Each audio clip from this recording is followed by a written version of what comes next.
Donc je vais commencer tout de suite la présentation. Je suis ravi de vous accueillir dans cette conférence virtuelle en ligne pour vous parler pendant la prochaine demi-heure d'art et de technologie. Je vais surtout m'intéresser aux imaginaires technologiques. Donc vous parler de cette question du lien entre les imaginaires technologiques et le monde actuel, hein. Et en particulier, on va s'intéresser à la question de la cybernétique, qui est un concept qui est finalement assez peu connu du grand public, qui est né pendant la Seconde Guerre mondiale et qui est vraiment à l'origine de ce qu'on appelle aujourd'hui la révolution numérique et de ce qu'on vit actuellement. Donc je vais avancer sur la présentation en commençant par justement parler de cet imaginaire technologique. Qu'est-ce que j'entends par là? Alors, il y a l'idée que les objets techniques sont le résultat de notre pensée, hein, avant d'être effectivement les objets matériels, avant d'avoir été réalisés, avant qu'on ait les capacités techniques de les réaliser. On a souvent inventé par la pensée des machines.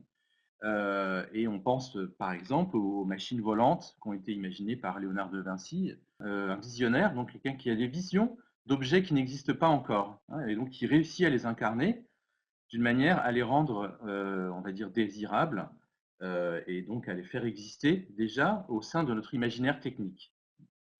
Alors, un des visionnaires, évidemment, qu'on a peut-être tous en tête, c'est Jules Verne, donc un des visionnaires qui a construit notre imaginaire technique. Et donc, il écrit Les Voyages extraordinaires, dans lesquels justement il fait une place de choix aux inventions techniques, aux machines extraordinaires. Et par exemple, dans De la Terre à la Lune, trajet direct en 97 heures et 20 minutes, c'est un roman d'anticipation. Donc, dans ce roman d'anticipation, Jules Verne raconte l'histoire de trois personnages qui voyagent dans un wagon projectile. Et donc c'est ainsi qu'il l'appelle. C'est intéressant parce qu'on voit que justement l'imaginaire se nourrit finalement de ce qu'on connaît. Et donc ce wagon projectile est envoyé sur la Lune. Et donc cette question d'imaginaire technique, c'est au-delà de la fonctionnalité, l'expérience finalement que la technique nous procure, c'est-à-dire la transformation du rapport au monde. Parce que quand on prend l'avion, c'est pas uniquement pour gagner du temps, c'est aussi parce que c'est une toute autre façon de voyager, puisqu'on vole au-dessus de la Terre et il suffit de se souvenir des premières fois où on a pris l'avion pour voilà, voir l'excitation que cette expérience procure à quelqu'un qui n'a pas encore pris l'avion. Alors, un autre visionnaire qui justement s'est emparé de cette idée du voyage spatial, qui est Georges Méliès, qui a réalisé donc son film Voyage dans la Lune en 1902. Aujourd'hui, on dirait qu'il a adapté finalement le roman, il a fait une adaptation cinématographique du roman de Jules Verne. À l'époque, le cinéma vient juste d'être inventé, on ne sait pas exactement ce que c'est. On considère d'ailleurs plutôt que c'est du spectacle. Et d'ailleurs, les lieux de diffusion au départ sont des théâtres. Et donc, Méliès, finalement, on peut le considérer comme un artiste des nouveaux médias, peut-être, puisque lui-même innove en inventant d'ailleurs des nouvelles techniques de trucage qu'on va appeler plus tard les effets spéciaux. Et c'est aussi intéressant de parler du personnage parce que c'était, en plus d'être un cinéaste, c'était un magicien, un précipitateur. Donc, on voit ainsi qu'il y a des liens qui se tissent entre les nouvelles technologies et la magie. On trouve parfois chez les scientifiques ce même élan poétique, hein, qui nourrit l'imaginaire justement technique. Et c'est le cas par exemple de Paiva, qui en 1880 a écrit ce texte qui est extrêmement contemporain et qui parle. Donc c'est un texte dans lequel il décrit une machine sur laquelle qui serait finalement à la vidéo ce qu'est le téléphone pour la voix, hein. Donc c'est un texte qu'il écrit en 1880 après avoir justement assisté à une démonstration de téléphone. Et il se dit, on pourrait faire la même chose avec finalement des images vidéo et les déplacer comme ça partout sur la planète. Et c'est intéressant de voir la façon dont il le décrit, parce qu'on est dans quelque chose de très lyrique. Hein. Il parle justement de la complexité des filaments nerveux, et de même que la complexité des filaments nerveux peut donner l'idée de la perfection supérieure d'un animal. Je lis la fin de la citation: ces filaments métalliques, vers d'une autre espèce, attesteront sans doute le degré de civilisation du grand organisme qu'on appelle l'humanité. Donc on voit aussi tout un imaginaire technique qui est associé aussi à une certaine vision de la technologie et évidemment et du progrès de manière générale. Je vais juste revenir sur le mot technologie, donc qui est pas, que je différencie la technique, enfin, je ne suis pas seul à le faire, parce que le mot technique ne repose que sur une seule racine grecque qui est techné, alors que technologie, c'est l'association de deux racines grecques, techné, donc qui a donné la technique, et qui décrit aussi à la fois l'art, l'artisanat, la compétence, c'est-à-dire finalement la possibilité d'action sur le monde, et puis logos, qui est plutôt la connaissance, le langage, la raison. Donc notre capacité à raisonner. Et on retrouve dans l'étymologie du mot l'idée que les technologies construisent l'imaginaire, notre rapport au monde, et qu'elles font monde, elles forment en quelque sorte l'infrastructure sur laquelle se construit notre civilisation. Alors, en conclusion, je vais diffuser une petite vidéo promotionnelle et prospective, hein, qui a été réalisée par la firme Apple en 87. Justement, ils l'ont appelé Apple Future Vision. Donc, on retrouve le terme de vision, qui est cher à la firme, à la pomme. Et ils montrent dans cette vidéo qu'en inventant des technologies, finalement, on invente aussi et peut-être surtout des modes de vie.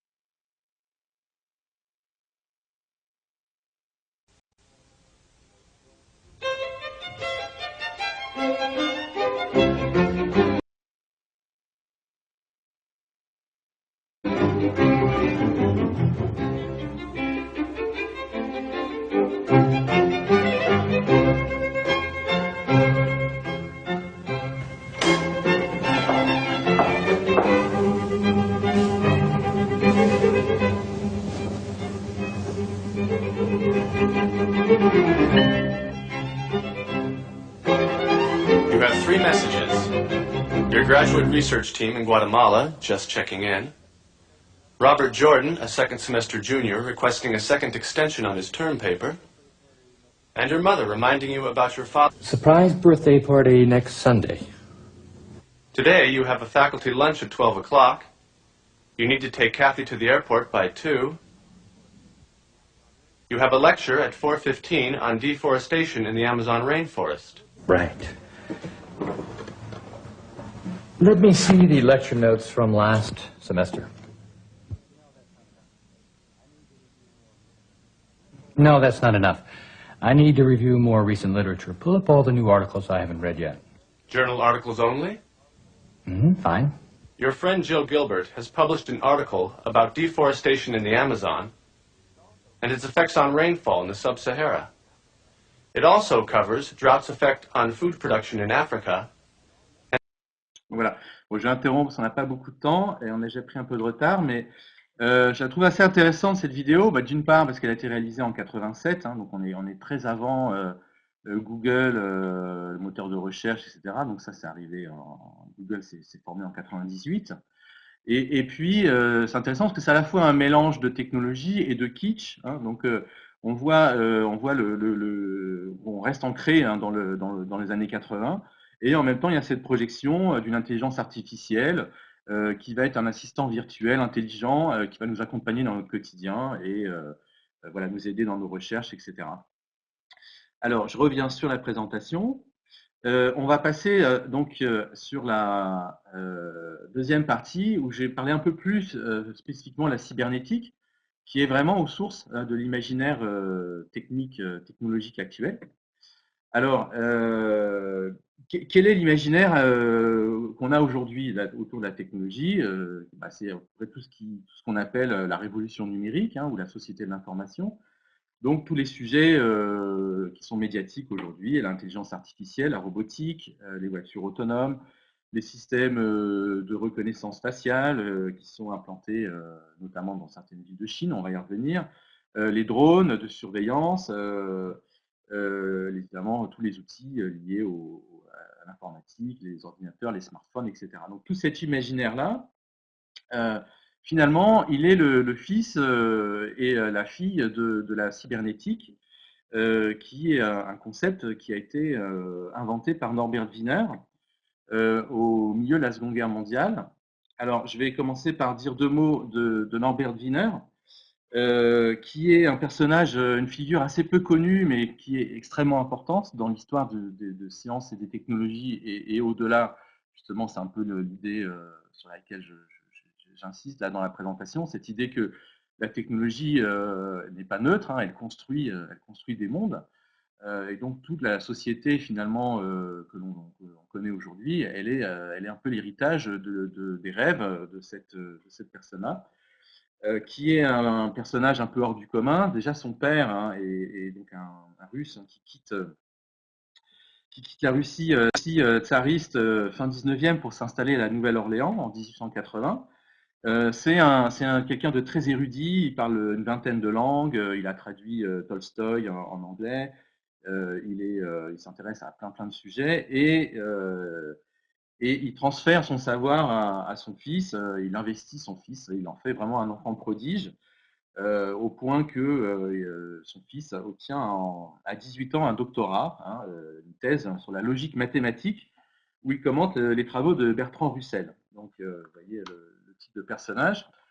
Et donc, cette personne fait carrière entre la philosophie, les mathématiques, différentes sciences de l'époque, le début de l'informatique.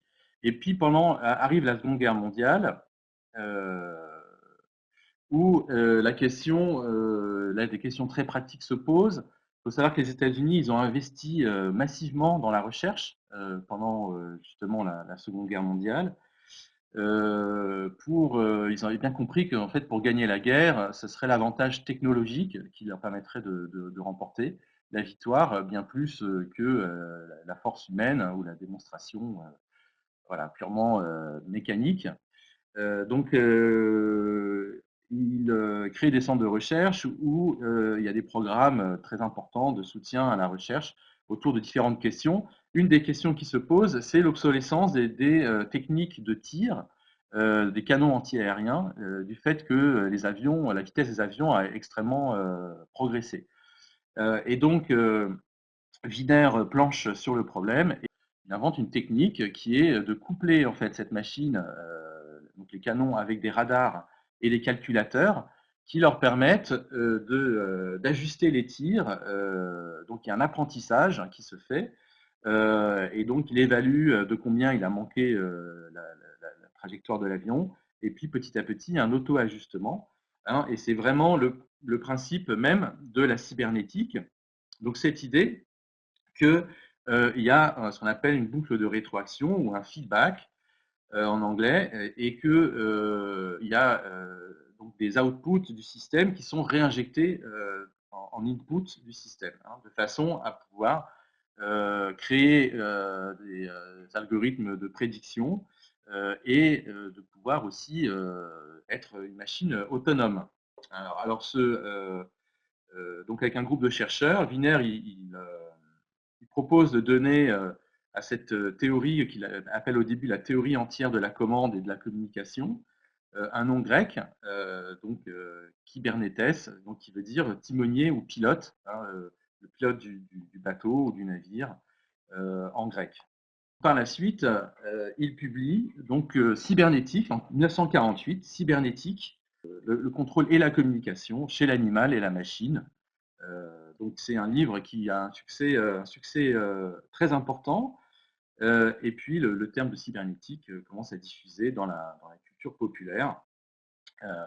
Il a la chance d'avoir en 1747 l'invention du transistor, donc qui est le composant clé de l'informatique, hein, qui va permettre de miniaturiser les calculateurs et de créer toutes les machines que l'on connaît aujourd'hui, les machines à information.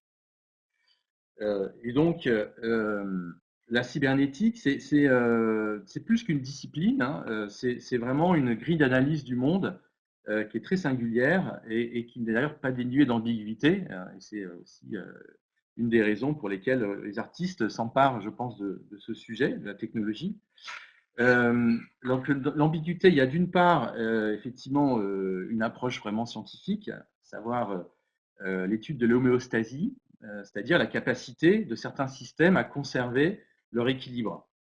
Alors, donc il s'agit d'une modélisation du monde où, pour comprendre finalement des systèmes complexes, on va passer par l'étude des systèmes qui s'échangent et des messages hein, qui sont échangés à l'intérieur du système. Et on se rend compte qu'effectivement, il y a beaucoup de systèmes qui fonctionnent par des boucles de rétroaction, notamment le vivant. Et donc, il se rend compte que sa recherche, elle concerne finalement des domaines bien plus vastes que celui des machines, puisque ça touche le vivant, le fonctionnement du cerveau, etc. La cybernétique, c'est quand même né comme, à la base comme une discipline appliquée, hein, sous l'effort de guerre, et ça reste présent au point que certains des premiers cybernéticiens pardon, diront que la cybernétique, c'est avant tout l'art de rendre l'action efficace. Et donc la machine cybernétique, elle allie la capacité de calcul à une capacité d'agir sur le monde. Donc il y a une forme d'autonomisation de la machine qui à la fois allège nos tâches, mais aussi entre les mains de personnes mal intentionnées, elle peut être une arme redoutable parce qu'elle leur donne une certaine puissance de contrôle. Et donc l'intelligence artificielle, par exemple, mais bien d'autres machines qui nous entourent, sont des conséquences directes de la cybernétique. D'ailleurs, l'intelligence artificielle est née très peu de temps après la cybernétique et a été créée par les mêmes personnes qui ont travaillé autour de la cybernétique. Et d'ailleurs, ce sujet est traité par Norbert Wiener, donc il comprend l'importance de cette nouvelle discipline, au point qu'il est publié quelques années plus tard Cybernétique et société, qui justement considère que tout être vivant, finalement, peut être considéré comme dans une perspective cybernétique, comme à la fois constitué hein, de machines, des sous-systèmes donc, qui s'organisent entre eux, et à la fois on est nous-mêmes inclus dans une machine plus vaste qui est la société, qu'on peut aussi considérer comme un système cybernétique. Donc il y a des systèmes cybernétiques imbriqués à différentes échelles. Et donc, on retrouve dans ce livre cette même double posture qui est que la société ne peut être comprise que par une étude des messages hein, et des dispositifs de communication qu'elle contient. Et puis, il y a une dimension un peu utopique qui est que pour Wiener, il le considère lui comme une forme d'humanisme, en remplaçant les humains par des machines, on éviterait les petits chefs, on éviterait toutes sortes de difficultés liées aux égos et qu'on aurait un système finalement plus juste et plus égalitaire, puisqu'on serait voilà, débarrassé de toutes ces imperfections humaines. La cybernétique a été mise en place hein, effectivement à une échelle très importante. Par exemple, au Chili, là, on voit une image d'une salle, la salle du projet qui s'appelait CyberSyn, qui a été mis en place dans les années 70 par la dictature de Salvador Allende. Et pour lui, il s'agissait justement de répondre à la question de comment nationaliser des centaines d'entreprises et réorienter la production, gérer la production pour à la fois répondre aux besoins sociaux, revoir les prix selon un plan centralisé. Donc, donc voilà, on va dire, la cybernétique au service de la planification socialiste. Alors, le projet n'a pas eu lieu. Au final, il n'a pas été complètement installé. Et puis, aujourd'hui, il y a un projet cybernétique qui est mis en place en Chine, hein, qui est celui de la surveillance de la population, qui s'accompagne du système de notation sociale.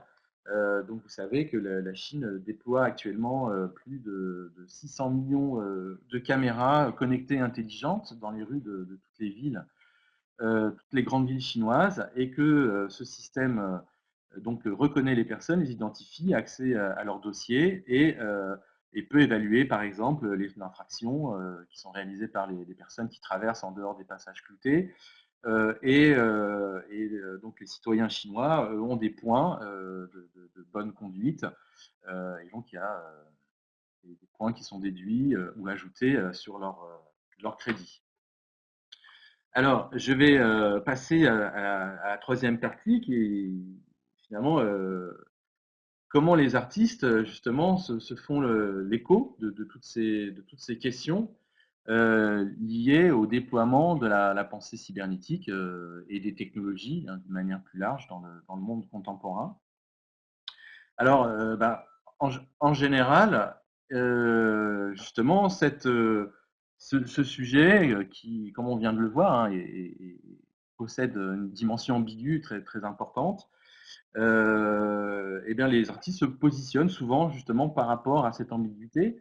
Alors, il y en a qui sont dans une vision très optimiste, hein, qu'on appelle technophile aujourd'hui, de la technologie, cette idée que voilà, la technologie nous libère des tâches les plus pénibles, donc nous donne du temps, nous donne de la liberté. Et en plus, elle fait mieux que nous certaines tâches, même des tâches cognitives. Hein. Et puis, il y a aussi une dimension magique, on l'a évoqué au début, autour de la technologie, puisque vous avez, par exemple, l'auteur Arthur C. Clarke hein, qui disait que toute technologie suffisamment avancée est finalement indiscernable de la magie. De l'autre côté, on a des approches beaucoup plus critiques dans lesquelles on dénonce les intérêts commerciaux et les injonctions justement à adopter des nouveaux objets technologiques et des modes de vie qui leur sont associés. Et puis, on a évoqué aussi les risques de dérive totalitaire avec les machines de surveillance. Et puis, heureusement, il y a une troisième voie aussi qui échappe à cette pensée dichotomique technophile, technophobe, donc au jugement, et qui est plutôt dans l'idée que le rôle de l'artiste n'est pas forcément de juger, mais d'être un miroir fidèle des dynamiques qui sont à l'œuvre, avancer avec cette ambiguïté, finalement.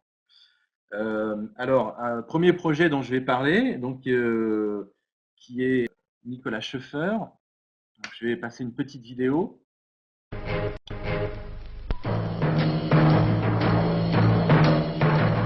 Nicolas Schoeffer est le créateur de CISP. Cet étrange prénom est l'abréviation de cybernétique spatio-dynamique. CISP est un robot cybernétique qui va, vient, s'arrête, suivant son humeur, ou les bruits, ou la lumière perçue par ses sens délicats. Mais CISP est également un artiste. Traversé par des rayons lumineux, il fait naître des formes et des couleurs, en un étrange cinéma abstrait, évocateur de milliers de tableaux colorés.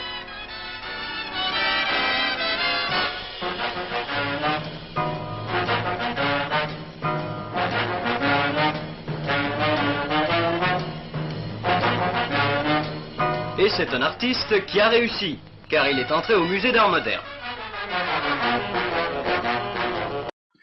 Donc voilà, c'est une vidéo que je trouve très intéressante parce qu'on voit effectivement tous les fantasmes hein, déjà actuels sur cette idée d'avoir une machine autonome, donc de créer finalement une forme de vie artificielle. Il y a le cerveau électronique, enfin bon voilà, finalement tous les sujets dont on débat aujourd'hui sont déjà présents hein, dans ce premier projet qui s'appelait donc CISP pour sculpture cybernétique spatiodynamique. Hein, donc la référence à la cybernétique est vraiment explicite. Là on est dans les années 50 et la veuve de Nicolas Schoeffer, Eleonore Schoeffer, qui est décédée il y a peu de temps, qui a vécu plus longtemps que lui, a organisé des visites régulièrement de son atelier dans le 18e. Et elle tenait réellement à ce qu'on parle d'art cybernétique pour toutes ces pratiques liées au déploiement de machines justement autonomes.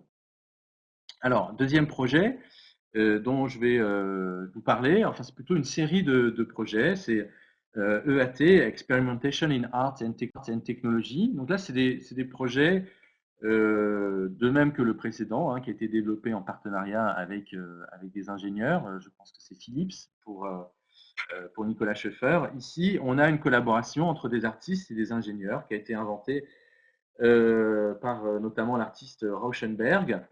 Et on a une série de soirées performances, Nine Evenings, qui ont lieu au cours de l'année 1966, dans laquelle on a des collaborations, donc des spectacles, performances résultant de collaborations entre des artistes et des ingénieurs qui leur mettent à disposition des outils technologiques. Donc là, ce qu'on voit, c'est une image de la performance de Rauschenberg, qui commençait par un match de tennis dans lequel les raquettes étaient équipées de capteurs et d'émetteurs sans fil, ce qui permettait de transmettre, lorsque la raquette frappait la balle, le son était amplifié dans l'espace, on entendait un bang qui résonnait dans l'espace. Et puis, il y avait 48 projecteurs autour du terrain de tennis qui s'éteignaient à chaque impact de balle, s'éteignaient progressivement. Et le spectacle se terminait par le noir complet dans la salle. Et à ce moment-là, ils allumaient les caméras infrarouges et on voyait diffuser sur les murs dans l'espace justement les vidéos infrarouges des participants et du public qui se retrouvaient du coup, inclus dans la performance. Voilà, donc c'est un projet qui a fait date dans l'histoire justement de l'art en lien avec les technologies. On est plutôt du côté magique de la technologie et c'est vraiment la technologie elle-même qui est mise en scène. J'avance avec l'autre projet historique, un peu plus récent celui-là, mais c'est intéressant parce que c'est un peu la première installation interactive. That other possibility is artificial reality. Its creator, Myron Kruger, doesn't apologize for not having an arts background. He's a computer whiz. Artificial reality is created by using a video camera, a projector, and a computer. A person's outline is projected on any movement forces the computer to react, using a little green digital character called the critter. And the critter has all sorts of different behaviors, and I play with them as if he were a graphic pet.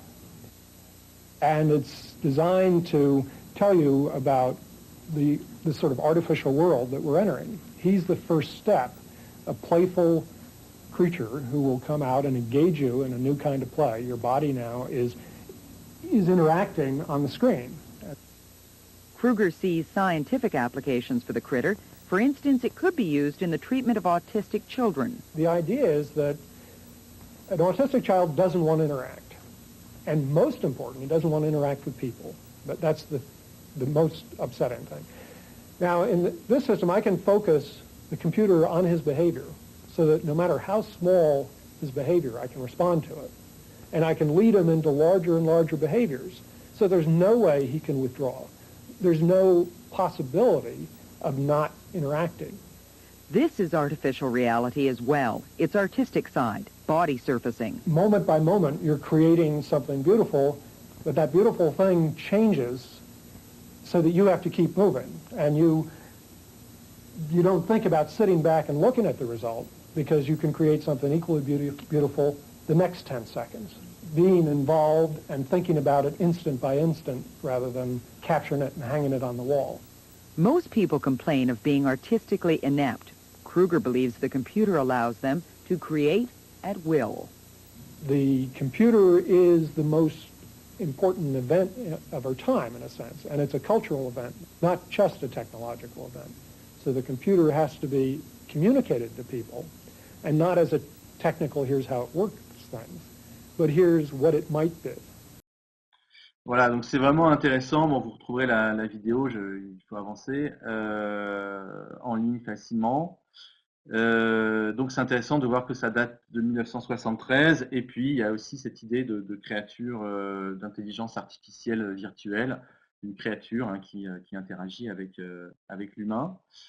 Deux autres projets plus critiques cette fois. Donc il y a le projet de RYBN, donc Trading Robot. donc c'est l'idée d'un robot trader qui parie sur la bourse. Il existe depuis 3387 jours, donc 9 années, 3 mois et 12 jours. Autre groupe un peu plus critique, donc c'est le Medium Group Bitnik, qui présente un projet d'intelligence artificielle qui fait des achats au hasard sur le Darknet. Donc il y a cette idée que la technologie rend visible finalement des choses qui nous sont invisibles, hein, donc tout ce qui se passe à l'intérieur du Darknet. Et donc c'est des objets qui sont pour la plupart illégaux, qui sont ainsi présentés en vitrine dans l'exposition. Un projet que j'ai réalisé, donc c'est un projet, cette fois-ci, j'ai plutôt travaillé sur cette dimension justement magique de la technologie et une technologie qui nous permet de vivre des expériences, qui nous donne accès à des expériences auxquelles on n'aurait pas accès sinon. Et voilà.